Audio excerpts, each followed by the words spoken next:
Astaghfirullah.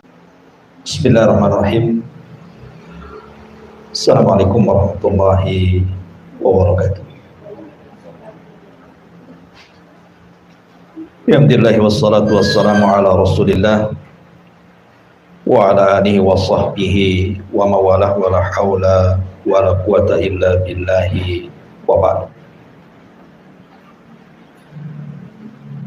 Alhamdulillah, di siang hari ini kita masih bisa duduk di taman-taman sorga majelis ilmu. Salawat dan salam kita hadiahkan kepada Rasul kita Nabi besar Muhammad sallallahu alaihi wa ala alihi wasallam. Kita masuk pada bab ke-32,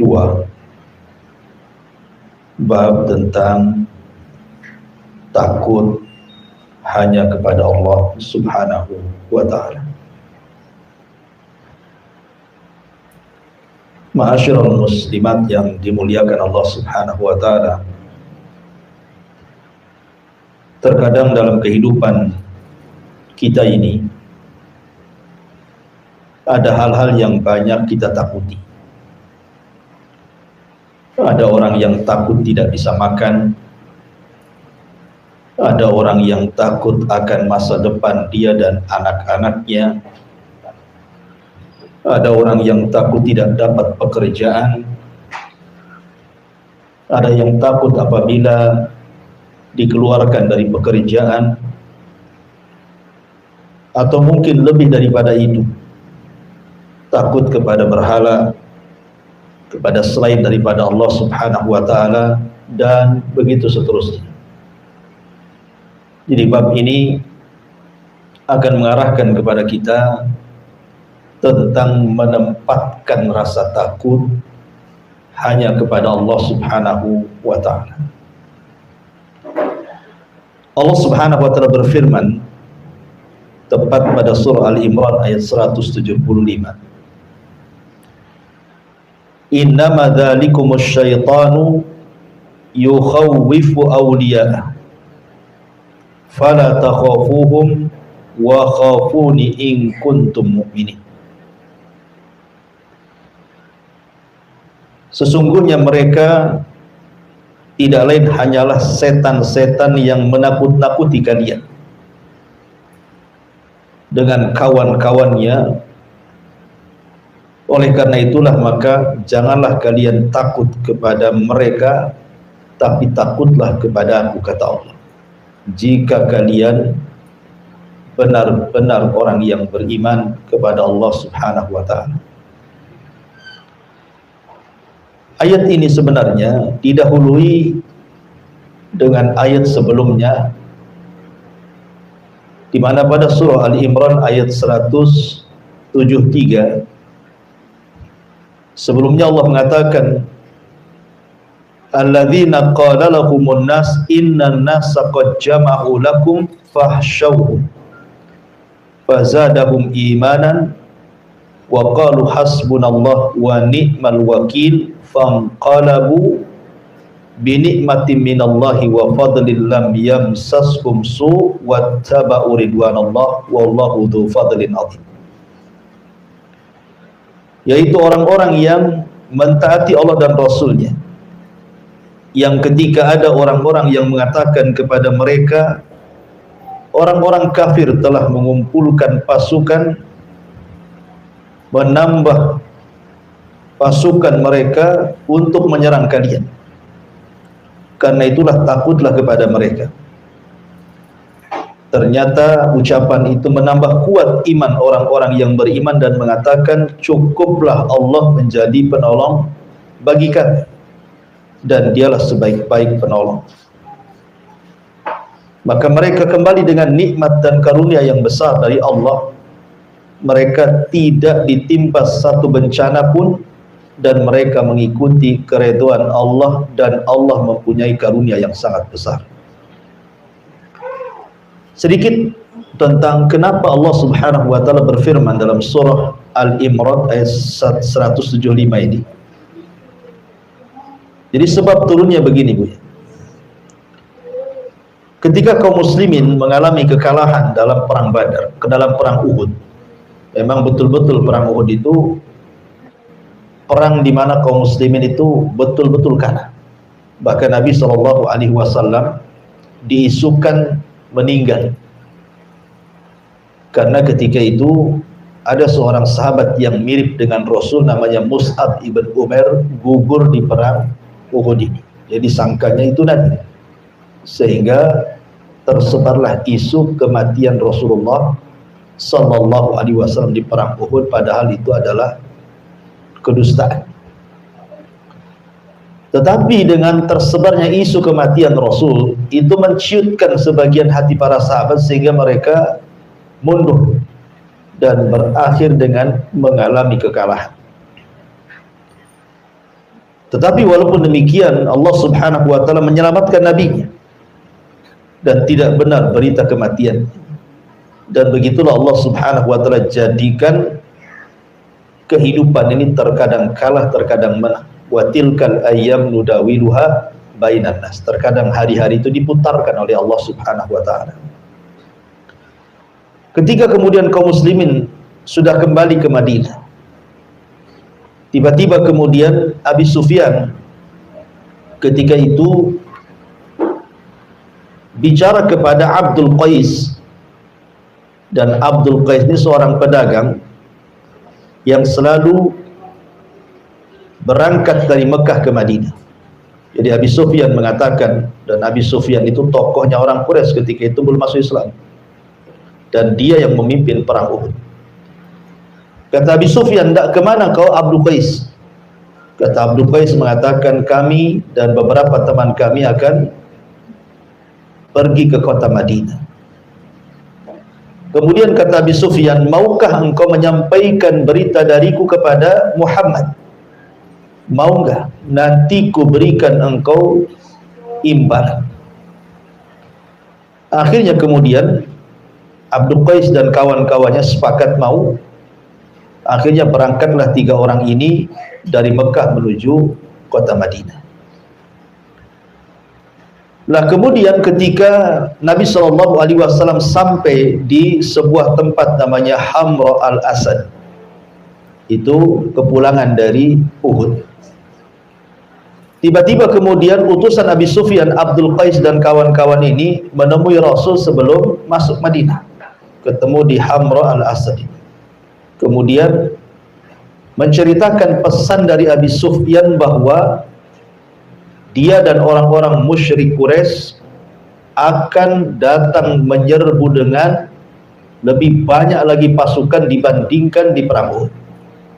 Bahkan akan menghabisi Rasul dan seluruh para pengikutnya. Maka Nabi SAW kemudian mencontohkan di hadapan para sahabat bahwa ancaman seperti itu tidak perlu gentar, tidak perlu takut, karena kemenangan itu bukan karena banyak jumlah atau kekuatan, tapi kemenangan itu datang dari Allah. Sehingga Rasul mengatakan, hasbunallah wa ni'mal wakil. Cukuplah Allah sebagai pelindung kita, dan dia adalah sebaik-baik pelindung. Maka para sahabat ketika Rasul mengucapkan kalimat itu semakin teguh keimanannya. Tapi rupanya apa yang dijanjikan Abi Sufyan bahwa mereka akan mempasukan besar tidak menjadi kenyataan. Hanya gertak saja, bahkan pasukan yang dibawa tidak banyak, bahkan mereka yang kemudian lari tunggang langgang kembali ke Mekah. Dari sini Allah Subhanahu wa taala katakan, sesungguhnya mereka itu tidak lain hanyalah setan-setan yang menakut-nakuti kalian dengan kawan-kawannya dari orang-orang musyrik Quraisy. Oleh karena itulah jangan kalian takut kepada mereka, tetapi takutlah kepadaku jika kalian benar-benar orang yang beriman.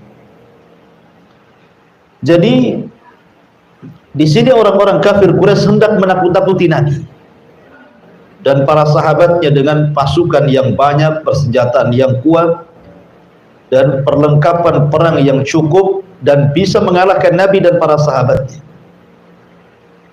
Tentu kalau ini didengar oleh orang-orang munafik ataupun orang-orang yang lemah imannya, setelah mereka mengalami kekalahan, tentu mereka akan ciut nyalinya. Tapi Nabi SAW berusaha menanamkan rasa takut hanya kepada Allah. Jangan sampai kalian takut kepada mereka orang-orang kafir. Takutlah kepada Allah Subhanahu wa taala. Dari situlah maka ketika Nabi SAW memberikan contoh bahwa kita tidak boleh takut kepada manusia tapi takutlah kepada Allah, barulah para sahabat kemudian semakin kuat keimanannya. Ma'asyiral muslimat yang dimuliakan Allah Subhanahu wa taala. Inilah contoh Rasul sallallahu alaihi wasallam memberikan keteguhan kepada para sahabat untuk jangan takut kecuali kepada Allah. Dan Al-Qur'an itu kita ambil bukan karena sebab turunnya, tetapi karena umum lafadznya. Jadi syaitan itu memang sejak diciptakan dan menjadi musuh bagi manusia, memang dia selalu menakut-nakuti kita. Salah satu contohnya adalah, ibu bisa buka Al-Baqarah ayat 268. Allah Subhanahu wa taala berfirman, "Asy-syaitanu ya'idukumul faqra wa ya'murukum bil fahsyah wallahu ya'idukum maghfiratan minhu wa fadla wallahu wasi'un alim." Syaitan itu senantiasa memberikan was-was kepada orang-orang yang hendak berinfak, bersedekah, berzakat. Jangan lakukan, karena engkau akan mengalami kefakiran.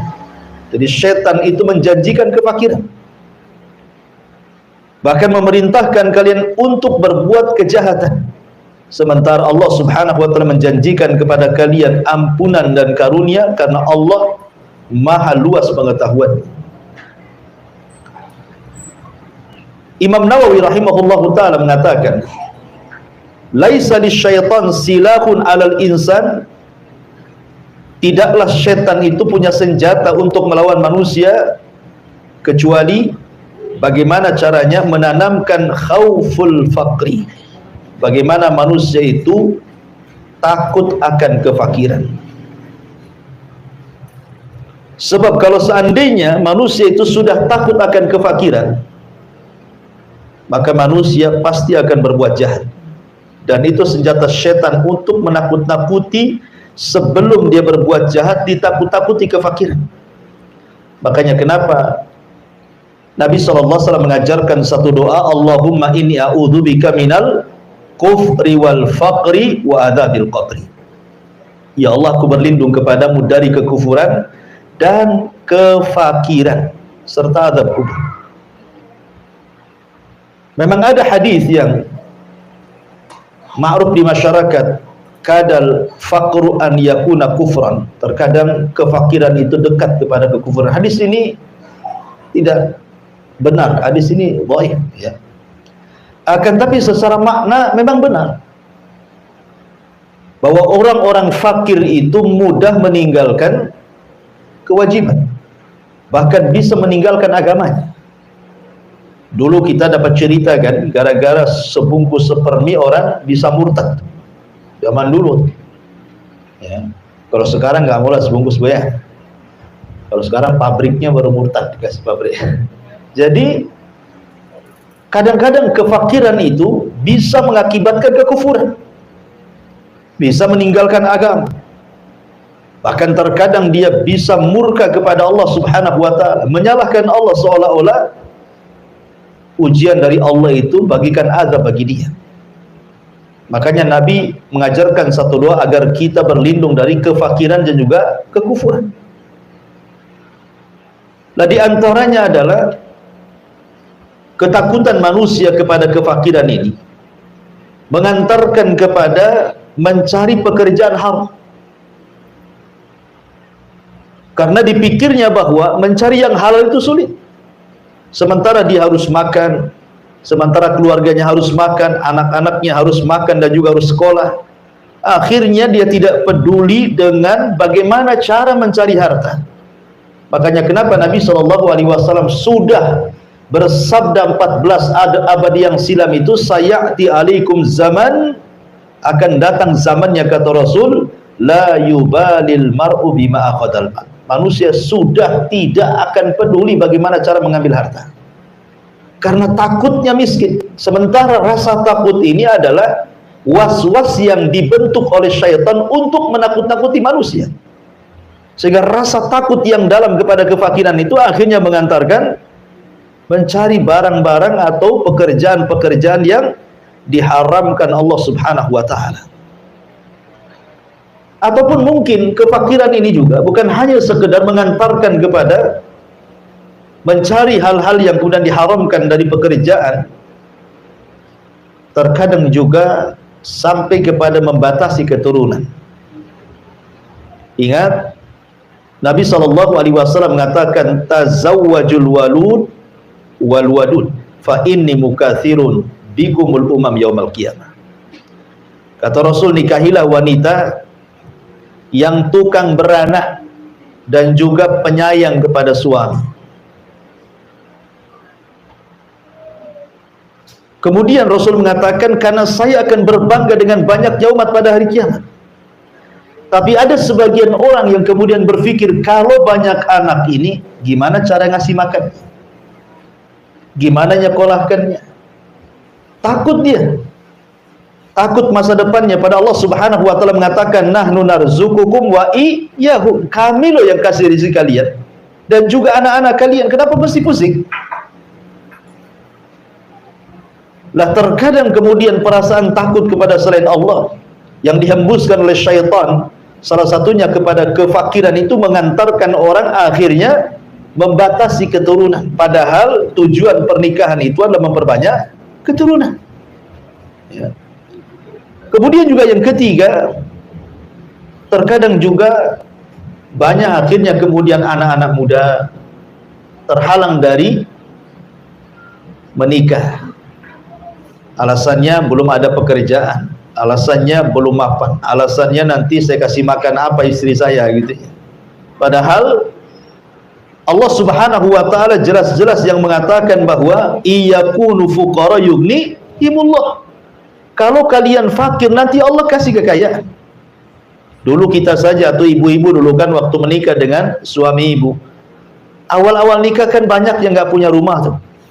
Tapi seiring dengan waktu, awalnya nyewa, akhirnya cari lahan, atau mungkin nyicil beli rumah, punya rumah. Yang nggak punya kasur sendiri beli kasur, punya kulkas, punya ini, punya itu, akhirnya lengkap satu rumah kan. Lah siapa yang kasih itu kalau bukan karena Allah Subhanahu wa ta'ala? Dan itu sekali lagi bahwa itu adalah syaitan. Syaitan membisikkan di telinga anak-anak muda supaya menjauhi pernikahan, supaya tabatul, sehingga disuruh maksiat kepada Allah Azza wa Jalla.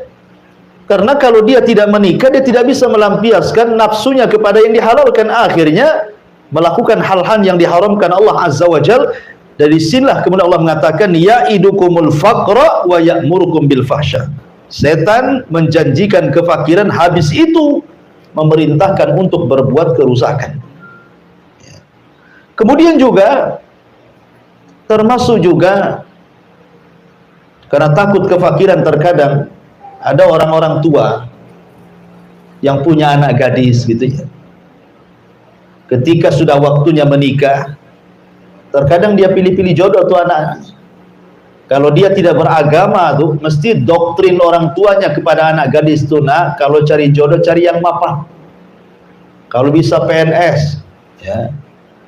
Kalau bisa yang paslon yang banyak kan gitu ya.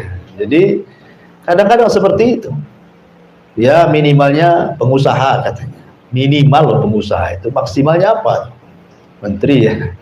Jadi kadang-kadang orang-orang yang kemudian mendoktrin anak-anaknya itu justru soal urusan dunia.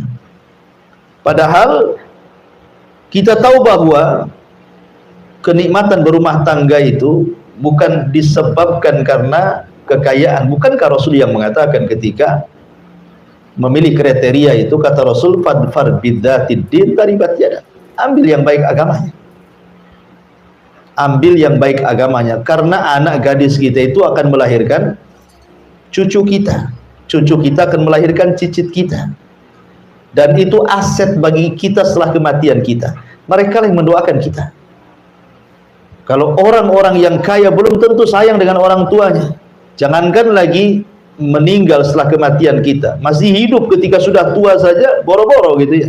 Kenapa? Karena yang menggerakkan anak sayang kepada orang tua itu agama, bahwa ketika dia birrul walidain itu sebuah pahala. Makanya gara-gara kemudian waswas syaitan, akhirnya banyak kemudian orang-orang yang justru menjodohkan anak-anaknya dengan dilihat barometer kekayaan bukan dari agama. Atau terkadang juga karena takut fakir, banyak kemudian wanita-wanita yang kemudian mengambil tempat pekerjaan laki-laki. Dulu kita belum pernah lihat ada pom bensin itu yang layan perempuan kan Bu, pom bensin yang laki-laki. Nah, sekarang yang di pom bensin itu banyak perempuan gitu, laki-lakinya terusir sedikit Bu. Yang saya khawatirkan nanti tukang bangunan pula perempuan semua, ya kan, repot itu nanti. Pemborongnya perempuan, tukangnya perempuan, helpernya perempuan. Nah laki-laki kerja apa? Suruh mancing, gitu kan. Jadi itu akibat apa? Karena takut fakir. Kemudian gaya hedonis dipertontonkan dengan sinetron-sinetron yang isinya di rumah-rumah megah, gedong, belum lagi artis kalau ngupload video itu, wah semua kekayaannya, mobilnya, istananya, semuanya. Akhirnya orang-orang miskin menghayal kapan sekaya dia gitu. Sehingga kurang bersyukur. Padahal Nabi SAW mengatakan, "Umdzuru ila man huwa asfala minkum wa la tangdzuru ila man huwa fawqakum." Lihat ke bawah kalau urusan dunia, jangan lihat ke atas, pegel. Ya. Karena kalau banyak lihat ke atas itu syukurnya sedikit jadi. Kemudian, dan itu akibatnya akhirnya banyak perempuan-perempuan yang kemudian tidak punya aturan cara mencari pekerjaan, karena berpikir kehidupan dia macam mana, masa depan dia macam mana. Orang tua saya sudah miskin, saya masih miskin lagi. Padahal belum tentu. Betapa banyak orang-orang susah kemudian dipinang orang kaya jadi kaya ya dia. Itu siapa yang berkehendak? Allah Subhanahu wa taala. Dan belum tentu orang kaya juga senang hidupnya. Hanya zahirnya saja dia senang. Ya, karena bagaimanapun kesenangan itu datang dari hati, dan itu pemberian dari Allah Subhanahu wa taala. Kemudian juga akibat kemudian bagaimana setan merongrong manusia untuk menakut-nakuti, dicintakan dengan harta dan ditakutkan dengan kematian. Bagaimana orang itu dicintakan dengan harta kemudian ditakutkan dengan kematian, akhirnya dia pun melanggar syariat dan mengikuti perintah syaitan. Ya. Kembali kepada tema bahwa di sini Allah Subhanahu wa taala menjelaskan tentang bagaimana kedudukan takut. Takut itu sebuah ibadah. Pada bab sebelumnya kita menjelaskan tentang al-mahabbah. Maka bab sekarang menceritakan tentang al-khauf. Ya. Kenapa di sini mu'alif rahimahullah taala ingin menjelaskan tentang rukun-rukun ibadah hati. Jadi rukun ibadah hati itu ada 3 Ibu ya. Pertama al-mahabbah, perasaan cinta. Yang kedua al-khauf, perasaan takut. Yang ketiga ar-raja, perasaan mengharap. Ibadah itu harus didasari dengan cinta, jangan terpaksa. Ibadah itu harus didasari dengan takut supaya terangsang terus untuk melakukan ibadah. Ibadah itu harus didasari dengan harapan. Dengan adanya harapan berarti makin kita ini semangat untuk beribadah, karena di balik ibadah ada sorga, ada kenikmatan, dan begitu seterusnya. Itu disebut arkan, rukun-rukun ibadah hati. Dan rukun-rukun ibadah hati lebih mulia dibandingkan ibadah zahir. Ibadah hati itu jauh lebih mulia dibandingkan ibadah yang nampak. Gerakan-gerakan, bacaan-bacaan itu. Kenapa? Karena yang merangsang gerakan ibadah, gerakan dan ibadah bacaan itu adalah hati. Salat itu kan gerakan, tetapi yang paling penting itu khusyuknya. Khusyuk itu dalam hati. Karena percuma kalau hanya gerakan saja. Betapa banyak Allah menolak gerakan-gerakan salat yang tidak khusyuk, tidak tumakninah, asal bergerak saja. Karena inti ibadah itu dalam hati. Kalau hatinya baik, semua gerakannya baik. Kalau hatinya tidak baik, maka gerakannya pun tidak baik. Itu yang disabdakan Nabi SAW. Sedikit bicara takutnya. Takut itu ada 4 macam. Takut itu ada 4 macam. Yang pertama, takut kepada Allah yang sudah saya jelaskan. Tidak boleh takut kecuali kepada Allah. Tidak boleh takut kecuali kepada Allah. Dan ini takut ibadah, namanya takut tauhid, berpahala. Waliman khafa maqama rabbih jannatan. Bagi orang yang takut kepada Rabbnya, maka dia dapat 2 surga. Yang kedua namanya al-khaufu atau khaufus sir. Rasa takut yang terselubung dalam hati. Seperti takut kepada berhala, takut kepada sesembahan. Ya, itu syirik besar, tak boleh. Tidak boleh takut kepada sesembahan. Seperti takutnya orang-orang musyrik di zaman Nabi SAW, kalau mereka sampai meninggalkan sembahan mereka, maka akan ditimpa azab. Ya, sehingga lihat para nabi ketika menghadapi kaumnya, seperti contohnya umpamanya Nabi Allah Hud alaihi salatu wassalam. Dia mengatakan kepada kaumnya, fakiduni jami'an summa la yungdhur. Silahkan kalian bersepakat dengan berhala kalian, buat makar untukku, aku tunggu, jangan lama-lama, sekarang juga. Artinya Hud menanamkan bahwa kita tidak boleh takut kepada berhala-berhala. Takut itu hanya kepada Allah Azza wa Jalla. Ya. Tidak boleh orang takut seperti itu. Seperti takut, ya, seperti yang saya katakan tadi, banyak orang-orang yang kemudian menghambakan dinar, menghambakan dirham, menghambakan rupiah, dolar, dan juga ringgit karena takut. Takutnya itu takut tidak makan, takut tidak terlaksana keinginan dia, cita-cita dia, sehingga dia hambakan duit itu. Hari-hari dari pagi sampai pagi dia cari duit. Dia lupa sholat, lupa zakat, lupa segala-galanya. Dia menghambakan uang. Oh, sekarang kan berhalanya uang. Handphone berhalanya sekarang, ya, bukan batu lagi. Kadang-kadang sibuk main handphone, padahal sudah datang waktu zuhur, tidak peduli dengan zuhur tuh. Dengan asar tidak peduli, dengan maghrib, pokoknya nongkrongnya di handphone. Jadi berhala tuh handphonenya jadinya kan. Ini kalau kemudian dia lebih takut kepada selain Allah Azza wa Jalla dibandingkan takut kepada Allah, oh hati-hati. Ya, ini takut sir, ini syirik, kesyirikan, tidak boleh. Jadi ma'asyiral muslimat yang dimuliakan Allah Azza wa Jalla, ataupun datang ke kuburan-kuburan orang soleh, kuburan orang-orang soleh itu, dia takutnya kepada kuburan itu melebihi takut dia kepada Allah. Itu juga bisa mengantarkan kepada kesyirikan kepada Allah Azza wa Jalla. Kemudian yang ketiga, takut tapi tidak sampai syirik. Cuman rasa takut ini mengantarkan akhirnya meninggalkan yang wajib atau melaksanakan yang haram. Contoh, ibu diancam sama suami, ya, oh jangan sholat, nah itu ya. Akhirnya ibu takut, betul-betul tak sholat. Kenapa tak sholat? Takut sama suami. Kalau saya sholat saya dipecat katanya kan, saya ditalak, saya takutlah katanya.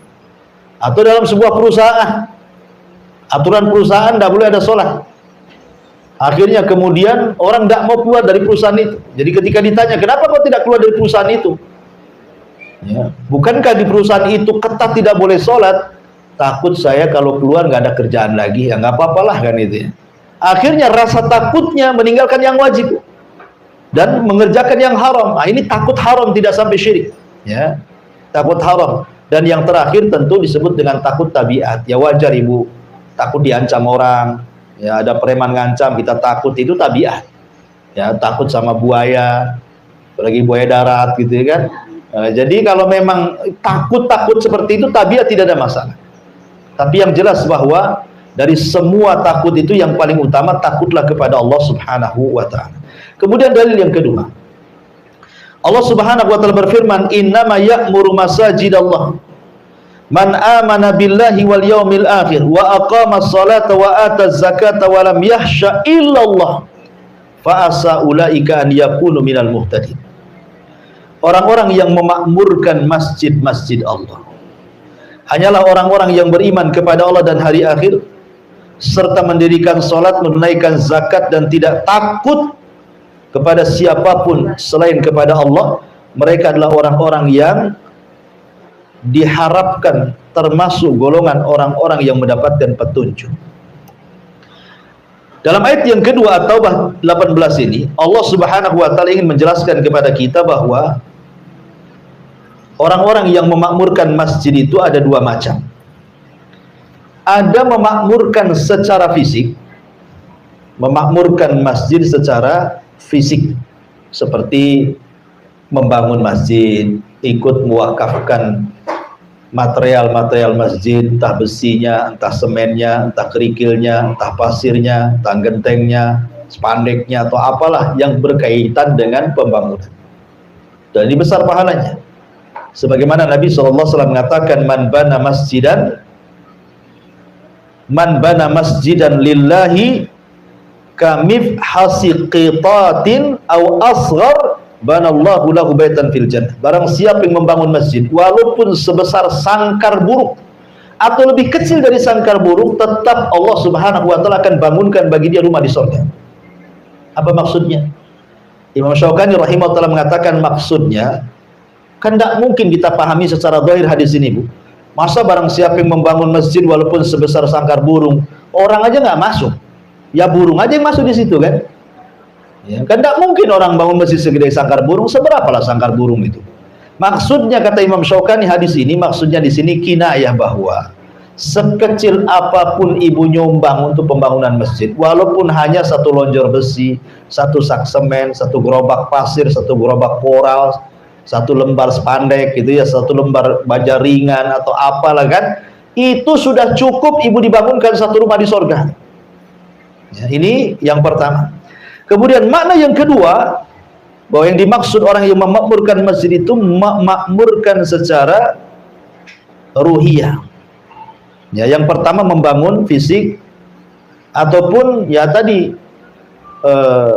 membangunkan secara ruhiyah. Ruh kita dibangun di situ. Bukan hanya masjid saja dibangun, ruh kita dibangun dengan sholat kita di situ, dengan baca Quran di situ, dengan kita zikir di situ, akhirnya menghasilkan akhlak-akhlak yang mulia. Ya, karena masjid itu tempat tarbiyah. Orang kalau pulang dari masjid harusnya dia tidak mengucapkan kalimat kotor dan tidak melakukan perkara fasik. Kenapa? Karena Allah yang mengatakan inna sholata tanha 'anil fahsya'i wal munkar. Salat itu mencegah perbuatan keji, ucapan-ucapan kotor, dan mungkar, perbuatan fasik. Artinya bahwa pembangunan itu bukan hanya sekedar fisik saja. Ya, ini yang banyak sekali dilakukan di masyarakat kita. Masjidnya aja bagus-bagus gitu ya. Masjidnya megah-megah, pakai AC gitu. Luar biasa sekarang masjid di zaman sekarang. Tapi membangun orang-orangnya itu yang kurang. Sehingga banyak masjid bagus kosong dari jamaah. Tahu-tahu yang azan dia, yang imam dia, yang makmum dia gitu. Dia aja gitu, dia saja. Nah, yang lain kemana? Padahal sebenarnya yang paling utama itu membangun ruh dibandingkan fisik. Membangun ruh dibandingkan fisik lebih utama. Ya. Tapi juga bagaimanapun dua-duanya juga utama. Makanya Allah Subhanahu wa taala mengatakan orang-orang yang memakmurkan masjid-masjid Allah itu ya orang-orang yang beriman kepada Allah dan hari akhir, melaksanakan salat, menunaikan zakat, dan yang paling penting syahidnya di sini walam yahsya illallah, walam yahsya illallah, dan dia tidak takut kecuali kepada Allah Azza wa Jalla. Kalimat yahsya itu beda dengan al-khauf. Kalau pada ayat yang pertama Ali Imran ayat 175, Allah membahasakan takut itu dengan kalimat al-khauf. Tetapi dalam surah At-Taubah ayat 18 Allah membahasakan takut itu dengan kalimat khasyah. Apa bedanya al-khauf dan khasyah? Kan kalau diterjemahkan ke bahasa Indonesia kan sama-sama takut. Kata ulama mengatakan khasyah lebih tinggi dibandingkan al-khauf. Karena khasyah itu diiringi dengan pengetahuan, dengan ilmu, dan dengan ta'zim, mengagungkan Allah Azza wa Jalla. Di mana orang-orang itu kalau sudah sampai level khasyah, betul-betul dia takut karena diiringi dengan pengetahuan. Maknanya dia tahu apa yang ditakutkan. Makanya kenapa ketika Allah mensifatkan para ulama, Allah mengatakan innama yakhsyallah min ibadihil ulama. Orang-orang yang takut kepada Allah itu mereka para ulama, para penuntut ilmu yang punya pengetahuan. Kenapa? Karena hanya mereka yang tahu apa yang ditakutkan. Ya, manusia kan dua, ada yang takut tapi tidak tahu apa yang ditakutkan, Ada yang takut, memang dia tahu apa yang ditakutkan. Ya. Jadi ulama itu tahu. Kenapa mereka takut? Karena tahu yang ditakutkan. Selain ulama itu yang nggak takut wajar, karena nggak tahu apa yang ditakutkan gitu ya. Makanya khasyah itu lebih tinggi dibandingkan khauf. Dan orang-orang yang masuk ke masjid harusnya bukan hanya sekedar al-khauf, tetapi juga mendapatkan predikat khasyah. Jadi ketika masuk masjid itu dia tahu apa yang ditakutkan dalam masjid itu. Kenapa dia sholat? Karena takut akan neraka, takut akan adab, takut disiksa dan begitu seterusnya. Ya, jadi khasyah itu lebih tinggi dibandingkan al-khauf. Pun Allah mengatakan fa asa ulaika an yakunu minal muhtadin. Kemudian di dalam ayat yang lain Allah mengatakan, disebutkan dalam surah Al-Ankabut ayat 10, wa minan nasi man yaqulu amanna billah fa idza udhiya fillahi ja'ala fitnatan nasi ka'adzabillah wala in ja'a nasrun min rabbika la yaqulanna inna kunna ma'akum awalaysa Allahu bi'a'lama bima fi suduril alamin. Di antara manusia ada yang berkata, kami beriman kepada Allah, maka apabila dia disakiti karena beriman kepada Allah, dia anggap siksaan manusia itu seperti siksaan Allah. Sungguh jika datang pertolongan dari Rabb, mereka pasti akan berkata, sesungguhnya kami beserta kalian. Bukankah Allah lebih mengetahui apa yang tersimpan dalam dada semua manusia? Maksudnya begini, ayat ini bagus sekali. Kita jabarkan sedikit, agak panjang. Ada yang mengatakan bahwa ayat ini adalah isyarat kepada orang-orang munafik. Jadi orang-orang munafik dan lemah imannya, kalau diuji oleh Allah Subhanahu wa taala di zaman Nabi sallallahu alaihi wasallam, maka mereka mengatakan ujian itu seolah-olah adab dari Allah Azza wa Jalla, bukan sebagai pengangkat derajat dan penghapus dosa, ya kan? Berbeda dengan orang-orang yang beriman, justru mereka menjadikan ujian Allah itu sebagai keyakinan bahwa Allah sedang mengangkat derajatnya dan Allah sedang menghapus dosa-dosanya dan Allah sedang menggembleng dari kesabarannya. Karena begini Bu ya, manusia di depan ujian Allah Subhanahu wa taala itu ada 4 macam. Kalau seandainya ibu diuji oleh Allah, sakit, berkepanjangan, ekonomi lagi bermasalah, apalagi BBM naik gitu ya. Semua naik jadinya Bu ya. Ya, sampai COD aja naik tuh. Ya, Shopee aja naik ongkosnya katanya. Naik semua ibu ya. Sampai ibu pun naikkan juga uang belanjanya itu sama suaminya. Kenapa dinaikkan dek? BBM naik bang, nggak dengar BBM naik katanya. Ada yang sampai seperti itu. Jadi kalau ada orang diuji nih, entah itu kematian orang dicintainya, atau mungkin kefakiran hidupnya, atau penyakit yang dideritanya, dan begitu seterusnya. Manusia itu menghadapi ujian itu ada 4 kategori, ada 4 orang, ada 4 macam. Yang pertama ada orang yang Masya Allah tasakhut Bu. Tasakhut itu artinya enggak redho dengan ujian, enggak ikhlas dengan musibah. Ya, kayaknya musibah ini azab dari Allah Subhanahu wa taala bagi dia. Bahkan lebih parah lagi, bukan hanya hatinya saja tidak ikhlas, tidak redha Bu, lisannya pun kadang-kadang ikut menunjukkan ketidakredhaan. Lisannya itu ngomong, kenapa mesti aku terus? Kenapa nggak tetangga sebelah saja katanya? Gitu ya. Kenapa aku sakit terus? Itu kapan sembuhnya? Salah apa saya ini ya Allah? Nah, jadi kan ada orang yang nampak dari lisannya. Kenapa si anak saya saja nggak naik kelas? Kenapa anak si fulan nggak naik terus? Ya karena bodoh mungkin anaknya. Gitu ya. Jadi ada yang kemudian itu menjadikan ujian itu betul-betul tasakhut, dia nggak redho, dia marah-marah dia. Nah, ini orang yang kunut min rahmatillah, orang-orang yang putus asa dari rahmat Allah. Ini bahaya. Inilah yang difirmankan dalam Al-Quran yang kita baca, fa idza udhiya fillah ja'alallah fitnatan nas ka'adzabillah. Apabila disakiti karena beriman kepada Allah, dia menganggap siksaan manusia itu seperti siksaan Allah. Ya Rabb, saya kan sudah sholat, ya, kok saya masih susah juga. Ya Allah, saya sudah sholat, kenapa tetangga itu nyelekit kali ngomongnya? Ya Allah, saya sudah sholat, kenapa kok begini? Kadang-kadang orang kemudian menganggap bahwa kalau Allah sedang menguji, dia merasa sudah beriman, ternyata ujian itu dianggapnya seperti adab Allah. Ini bahaya. Ini yang pertama. Yang kedua, ada orang itu zahirnya pura-pura kuat dalam ujian, disabar-sabari. Ya, pokoknya suaminya meninggal, sabar. Ekonominya gulung tikar, sabar. Ya, disabar-sabari. Ada orang yang menyabar-nyabari diri, Bu. Tapi jangan disenggol.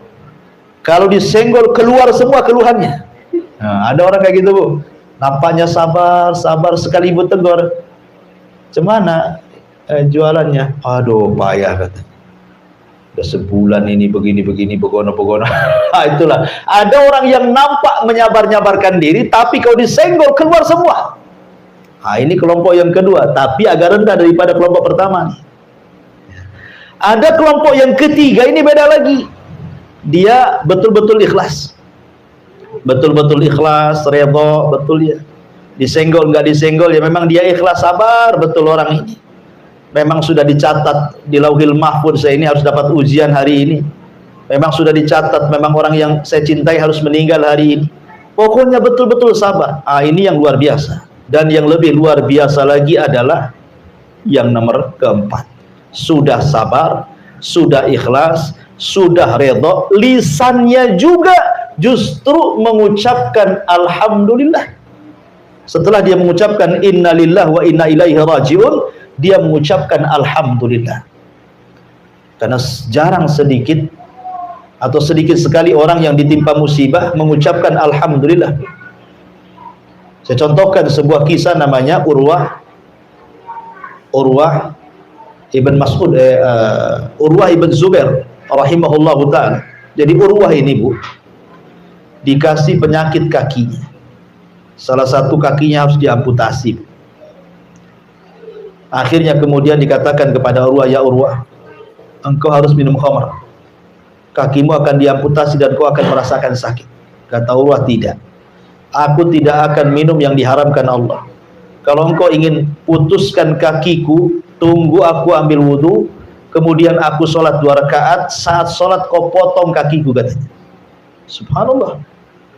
Jadi dia mengambil momen khusyuk itu sebagai obat bius bagi dia. Itu ulama dulu, Bu. Khusyuk itu bisa jadi obat bius, sehingga ketika dipotong, sudah terpotong, disangka belum dipotong.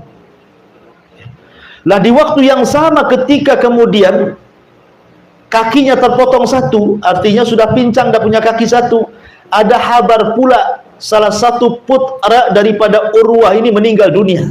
Bayangkan, berturut-turut musibahnya. Pertama kakinya hilang, yang kedua anaknya hilang. Tapi Urwah mengatakan alhamdulillah ala kulli hal. Segala puja dan puji bagi Allah. Segala sesuatu ada kebaikannya.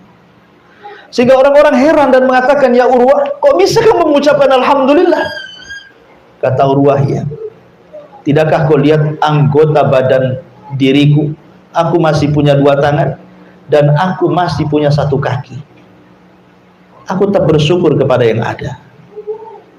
Dan kenapa aku mengucapkan alhamdulillah karena kematian putraku? Karena aku masih putra yang lain yang bisa membanggakan diriku." Jadi orang yang keempat ini tetap dia mensyukuri nikmat yang tersisa pada badannya, tidak terus fokus pada musibah yang menimpanya. Ini kan luar biasa, Bu.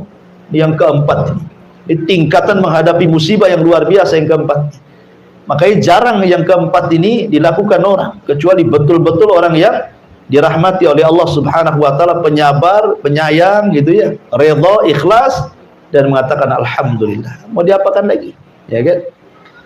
Lah, ma'asyiral muslimat yang dimuliakan Allah Azza wa Jalla, ayat ini memberikan pelajaran kepada kita bahwa jangan pernah seseorang itu menyandarkan hidup kepada manusia. Sebab kalau seandainya manusia menyakiti kita, maka kita anggap mereka menyakiti seolah-olah adab dari Allah Subhanahu wa ta'ala. Makanya nanti hadis setelahnya Nabi SAW mengatakan, "Manil tamasa ridallah bi sakhatin nas radhiyallahu anhu wa arda, anhun nas wa man iltamasa ridhan nas bi sakhatillah sakhitallah alaihi wa askhata alaihi nas. Barang siapa yang mencari keridhaan Allah, walaupun membuat orang marah, maka Allah akan redha kepadanya. Dan barang siapa yang mencari keridhaan manusia dengan perkara yang bisa mendatangkan kemarahan Allah, maka Allah akan marah kepadanya dan membuat orang-orang jadi marah kepadanya. Jadi memuliakan diri sendiri, jangan pernah menyandarkan kepada orang lain.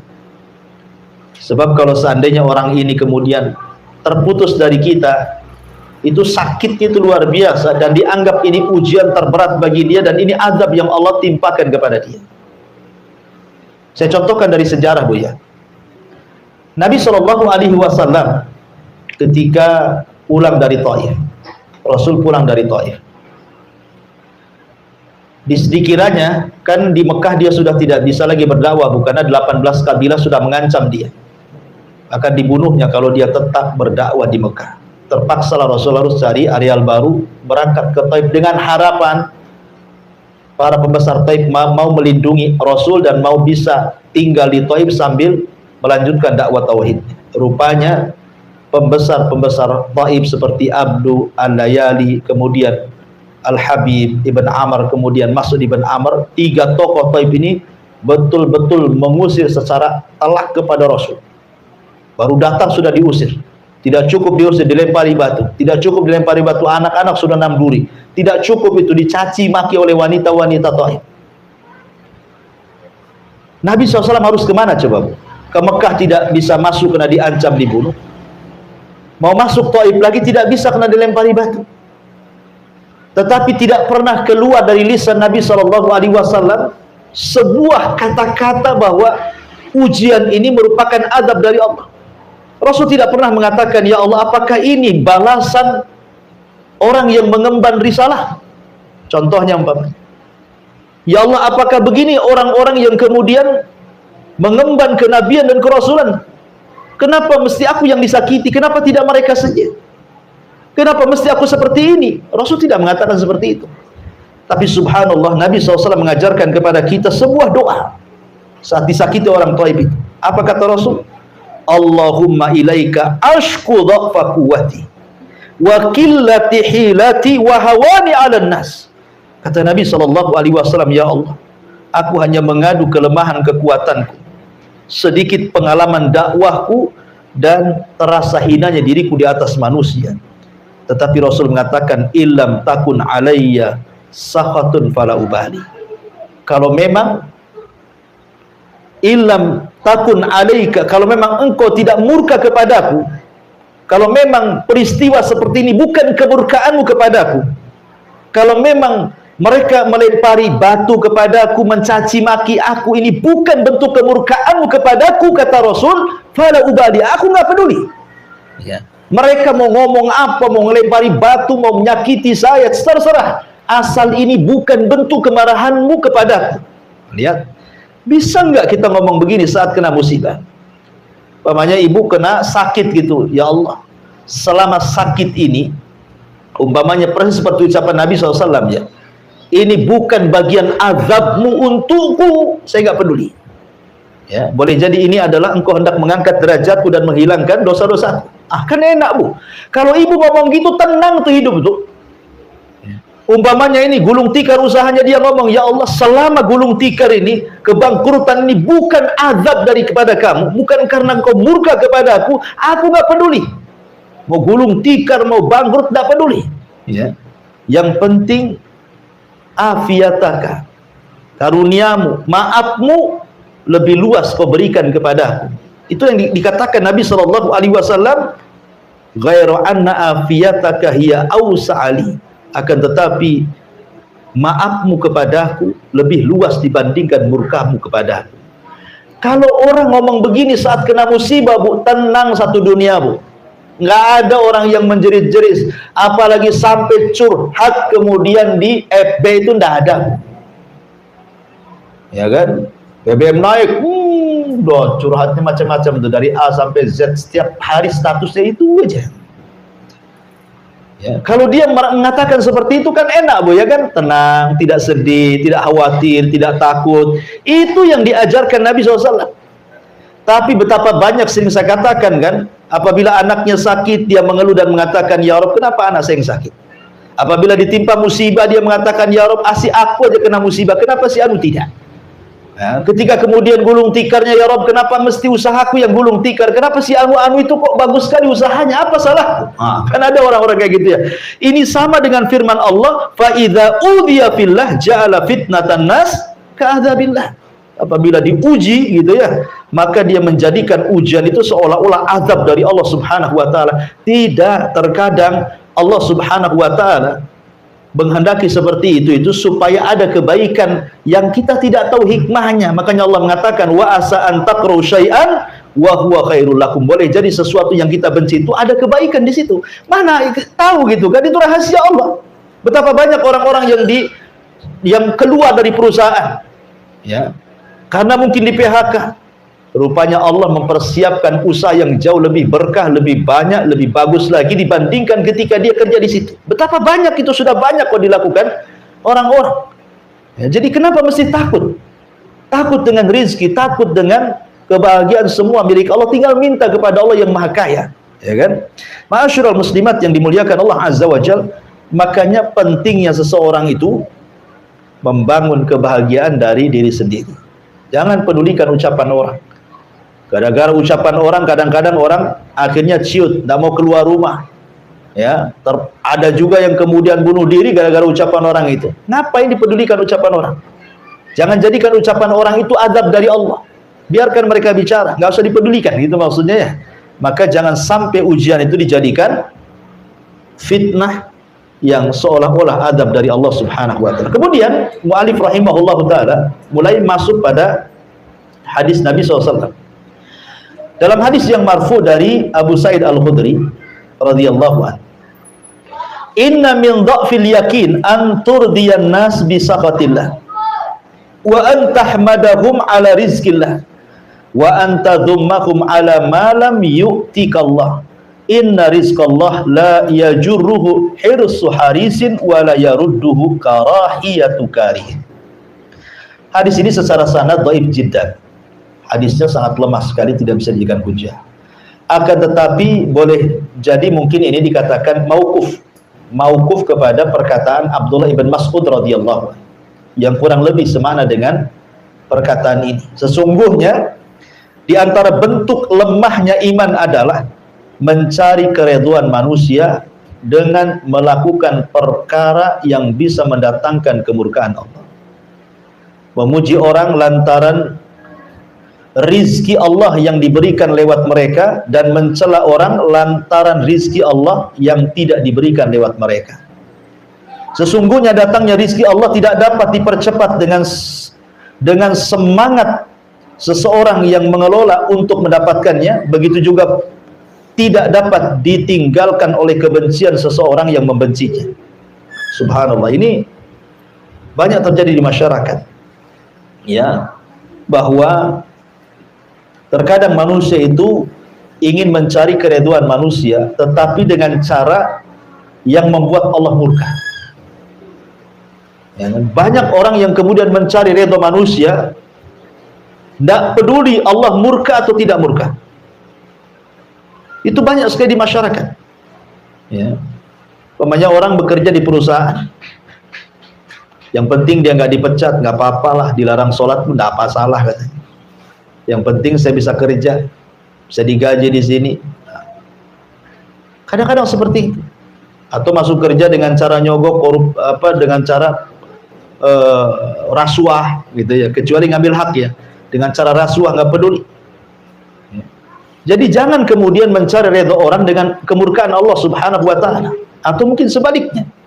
Karena namanya manusia itu tidak semua suka dengan kita, tidak semua benci dengan kita. Makanya hati para udhama, hati orang-orang mulia itu adalah hati yang tidak berubah. Kalau ibu ini orang berakal, orang mulia, jangan pernah merubah hati gara-gara celaan, dan juga jangan pernah merubah hati gara-gara pujian. Bagi ibu, pujian dan celaan sama saja. Jangan kalau ibu dipuji, langsung ibu masuk kamar kemudian bercermin. Gitu ya. Jadikan ibu cerminnya. Karena hati orang-orang yang mulia itu tidak berubah. Mau dicela sama saja, mau dipuji pun sama saja. Jangan pula kalau dicela hidungnya kecil, kalau dipuji hidungnya membengkak, begitu Ibu ya. Bukan begitu, ya. Supaya kita ini tidak ciut kalau ada orang yang tidak suka dengan kita. Karena orang berbuat baik saja, tidak semua orang suka dengan kita, apalagi berbuat jahat. Ya, maka dari sini jangan mencari redha manusia di atas kemurkaan Allah Subhanahu wa ta'ala. Karena bagaimanapun kemuliaan itu datang dari Allah. Siapa yang Allah muliakan, tidak ada makhluk yang bisa menghinakan. Siapa yang Allah hinakan, tidak ada makhluk yang bisa mengangkat derajatnya. Dan mengangkat derajat itu bukan karena harta. Kalau memang itu, kenapa pula Qarun difirmankan fakhasafna bihi wa bidarihil ardh. Kami tenggelamkan Qarun berserta seluruh harta-hartanya. Ya. Kalau memang kemuliaan itu ada pangkat dan jabatan, bagaimana pula kemudian Fir'aun ditenggelamkan? Fa'aghraqnahum. Kami tenggelamkan Fir'aun. Kalau memang kemuliaan itu datang dari kesehatan dan anak-anak yang banyak, kenapa Walid ibn Mughirah difirmankan sa'uslihi saqar, saya akan masukkan kau ke neraka saqar? Kalau memang kemuliaan itu ada pada kesombongan, kekuasaan, kenapa Namrud dibunuh oleh seekor nyamuk yang masuk ke hidungnya, bersarang di otaknya 40 tahun kemudian meninggal? Ya. Semua diadab oleh Allah. Jadi kemuliaan itu milik Allah Subhanahu wa ta'ala. Kalau ingin cari kemuliaan, minta kepada Allah. Jangan minta kepada manusia. Jangan pula minta penilaian manusia. Tidak perlu dinilai manusia. Yang penting kita dapat nilai dari Allah Subhanahu wa ta'ala. Kemudian dari hadis yang terakhir, Aisyah radhiyallahu anha menuturkan bahwa Nabi SAW bersabda, "Manil tamasa ridallah bisakhatin nas, radhiyallahu anhu wa arda anhu nas." Barang siapa yang mencari keridhaan Allah walaupun membuat orang marah, maka Allah akan redha kepadanya dan membuat orang-orang jadi redha kepadanya. Tapi sebaliknya, waman iltamasa ridwan nas bisakhatillah sakhitallahu alaihi wa ashata alaihi nas. Barang siapa yang mencari keridhaan manusia di tengah-tengah kemurkaan Allah, maka Allah murka kepadanya dan Allah akan buat manusia murka kepadanya. Sebenarnya perkataan Aisyah radhiyallahu anha ini adalah balasan surat kepada gubernur, kepada seorang sahabat namanya Muawiyah ibn Abi Sufyan ketika menjadi gubernur di Syam. Jadi Muawiyah bin Abi Sufyan ini mengirim surat kepada Aisyah radhiyallahu anha, "Wahai Aisyah ummul mukminin, berikan nasihat pendek kepadaku. Berikan wasiat pendek, nasihat pendek kepadaku." Maka Aisyah radhiyallahu anha kemudian menulis dari Aisyah ummul mukminin kepada Muawiyah bin Abi Sufyan, "Amma ba'du, aku sesungguhnya mendengar sabda Nabi sallallahu alaihi wasallam, barang siapa yang mencari keridhaan Allah walaupun membuat orang marah, maka Allah akan ridha kepadanya dan membuat orang akan ridha kepadanya. Dan barang siapa yang mencari keridhaan manusia dengan perkara yang mendatangkan kemarahan Allah, maka Allah akan murka kepadanya dan Allah akan jadikan manusia juga murka kepadanya." Jadi ini isi surat kepada Muawiyah dari Aisyah radhiyallahu anha ummul mukminin. Dan dari sini ada pelajaran bahwa sekali lagi jangan pernah takut kecuali kepada Allah. Katakan ibu yang benar walaupun manusia marah. Selama perkataan ibu ini hak, ibu mengajak dakwah kepada tauhid keluarga, walaupun satu keluarga benci sama ibu, tidak ada masalah. Ya, umpamanya ibu ada keluarga yang masih awam terhadap tauhid, masih syirik, masih datang ke dukun, masih percaya tangkal, masih percaya dengan nenek moyang, ibu dakwai mereka. Nggak boleh ini syirik, nggak boleh ini berselisih kepada sunnah. Akhirnya ibu dibenci sama keluarga, nggak apa-apa. Yang penting ibu dapat keridhaan Allah Azza wa Jalla. Daripada ibu diamkan, yang penting keluarga dekat dengan ibu tapi keluarga syirik dibiarkan. Janganlah nanti kalau saya kasih tahu nanti pula saya pula nanti jauh dari keluarga. Itu namanya mencari keridhaan manusia di atas kemurkaan Allah tuh. Ya, sampaikan yang benar, qulil haq walau kana murra. Sampaikan kebenaran walaupun itu pahit rasanya. Karena kadang menyampaikan yang hak itu memang perlu pengorbanan. Ya, perlu pengorbanan. Ya, terkadang konsekuensinya tadi akhirnya dijauhi orang, akhirnya dibilang macam-macam. Nabi loh dibilang gila, penyair, tukang tenun, penyihir. Gara-gara apa? Menyampaikan tauhid, menyampaikan yang benar. Yang penting Allah redha, sekalipun satu dunia benci, tidak ada masalah. Itulah perkataan Nabi SAW tadi, illam takun alayya sakhotun fala ubali, selama engkau tidak murka kepadaku, aku gak peduli. Ya, itulah yang harusnya jadi prinsip hidup bagi kita semua. Wallahu alam. Ini yang bisa sampaikan dari bab yang ke-32, takut kepada Allah. Silakan kita buka tanya jawab.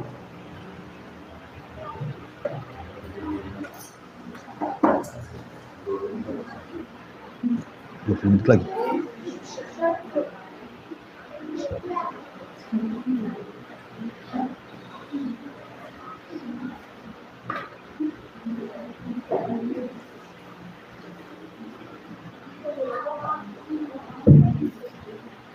Assalamualaikum warahmatullahi wabarakatuh. Ya, waalaikumsalam warahmatullahi wabarakatuh. Ustaz, Ana mau tanya, kalau kita nggak bisa mengatakan itu azab dari Allah, salahkah kita mengatakan mungkin ini teguran dari Allah gitu, atau pada Allah gitu? Oh, kalau ibu disakiti orang, kemudian ibu ngomong, ah ini Bukan, Pak. apa? Kemarin kan Ana jatuh, Oh, gitu. kecelakaan ya. Nah, terus Ana bilang, ini mungkin teguran dari Allah gitu. Terus udah, karena kawan-kawan banyak kok bisa jatuh. Ana sendiri nggak tahu kenapa bisa jatuh, tapi Ana udah gimana ya, rasanya itu udah balik kayak gitu. Pas berdiri, motor Ana nggak apa-apa, tapi kaki sampai begini gitu. Tiba-tiba jatuh. Terus Ana menjawab, pada Allah aja lah gitu. Ya nggak apa-apa, memang benar. Kan ada hadisnya beliau mengatakan, ihris ala ma yanfa'uka wasta'in billah. Ihris ala ma yanfa'uk. Carilah apa yang bermanfaat bagi hidup. Mintalah pertolongan kepada Allah. Dan jangan katakan, kata Rasulullah, wala taqul law fa'altu kadza lakana kadza wa kadza. Kata Rasul, jangan katakan kalau saya tidak melakukan, kalau saya melakukan ini, kalau seandainya saya tidak melakukan ini, tentu akan terjadi ini dan itu. Tidak akan terjadi ini dan itu. Kalau saya tidak melakukan ini dan itu, saya tidak mungkin terjadi ini dan itu. Seperti kalau saya tidak jalan ke sana, mungkin saya tidak jatuh. Kalau saya tidak jalan ke sini, mungkin saya tidak selamat. Itu tidak boleh.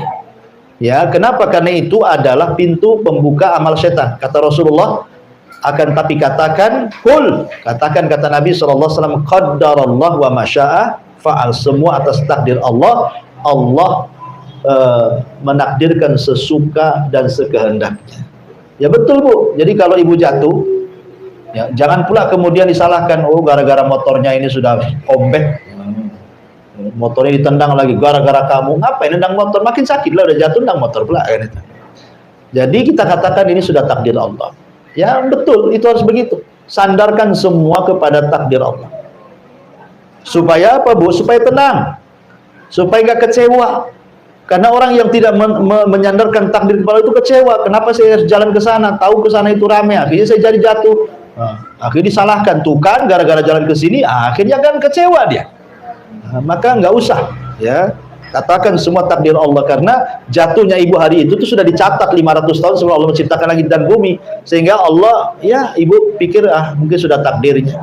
Walaupun bagaimanapun hari ini harus jatuh, bagaimanapun caranya saya jatuh karena sudah ditulis gitu.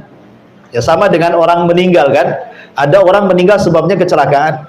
Ya, tapi kalau ditakdirkan hari itu harus mati, tidak celaka pun dia mati. Betapa banyak orang yang di rumah nggak kecelakaan di jalan pun mati dia. Memang sudah takdirnya, itu sebab jalan aja dia meninggal yang seperti itu. Ya. Tapi kalau takdirnya hari itu harus mati, ya mesti harus meninggal dia. Dengan cara apapun, tidak mesti kecelakaan. Ya, karena memang semua sudah ditakdirkan Allah Azza wa Jalla. Sudah betul kata-kata ibu. Katakan kalau ada musibah itu qaddarallahu wa masya'a fa'al. Wallahu a'lam. Ada lagi Pak Ustaz, Iya. bagaimana cara kita menyikapi teman kalau misalkan ada teman yang lain kena musibah gitu, terus dia tuh ngomongnya biarin itu aja dari Allah gitu. Gimana? Misalkan nih ada teman mendengar kabar ada teman lain gitu kena musibah gitu, terus teman yang ini tadi bilang biarin itu aja dari Allah gitu. Enggak boleh. Masa ada orang kena musibah didoakan doakan jelek itu biarin asap itu. Memang kayak gitu. Ibu, jangan Ibu ya, kita doakan yang baik gitu Ibu ya. Kita sering kadang Iya, itu nggak boleh Bu. Akhlak seorang Muslim nggak boleh mendoakan keburukan. Dan kita tidak tahu itu namanya suudzon sama kawan Bu. Namanya Ibu ya, kalau dia kena musibah, kemudian kita katakan biarin saja itu azab dari Allah. Bu, kita tidak tahu kehidupan dia. Nampak saja mungkin di mata kita dia jahat. Boleh jadi Ibu tidak tahu dalam kehidupan sehari-hari dia mungkin dia ada amalan yang ikhlas yang diterima oleh Allah yang Ibu tidak punya. Ya, boleh jadi mungkin musibah dia itu mengangkat derajat dia dan menghilangkan dosanya. Tapi kita ngomong kepada orang itu namanya seolah-olah kita suudzon dan seolah-olah dia lebih baik dibandingkan dia. Nah, itu tidak boleh. Ya, nasihati saja kita tidak boleh bersikap seperti itu kalau kita nasihati orang. Jangan sampai umpamanya di depan kita orang yang berdosa, kita nasihati orang yang berdosa, kita anggap kita lebih suci dari dia. Nggak boleh kayak gitu. Ya, karena menasihati orang itu sama dengan nasihati diri sendiri dalam cermin. Maka sebaiknya hilangkan itu kata-kata itu nggak bagus ya. Itu bukan akhlak Islam ya. Wallahu a'lam. Wah ya. Salam ya. Iya, di sini ada pertanyaan juga dari YouTube ini apa ini? Bismillah, izin bertanya Ustadz, gimana hukumnya seseorang yang bersedekah untuk pembangunan masjid lalu diinfo saat serah terima uang disumbangkan beserta nominalnya dan foto tersebut di-share ke grup. Ya, tujuan nge-share ke grupnya apa? Kalau nyumbang kemudian tujuannya ingin dipuji orang, nah ini ria ya. Tapi kalau tujuan nge-share-nya itu ngasih contoh ya, supaya yang lain juga ikut infak ya enggak apa-apa. Cuman kan biasanya ya agak sedikit sulit lah gitu ya, karena hati itu kan dibolak-balikan sama Allah. Ya kembali ke niat lah, innamal a'malu binniyat. Wallahu a'lam. Ya Bu, karena asar sebentar lagi mungkin kita tutup pertanyaan sampai di sini. Subhanallah bihamdika asyhadu an la ilaha illa anta astaghfiruka wa atubu ilaik. Allah ta'ala alam. Assalamualaikum warahmatullahi wabarakatuh. Yes.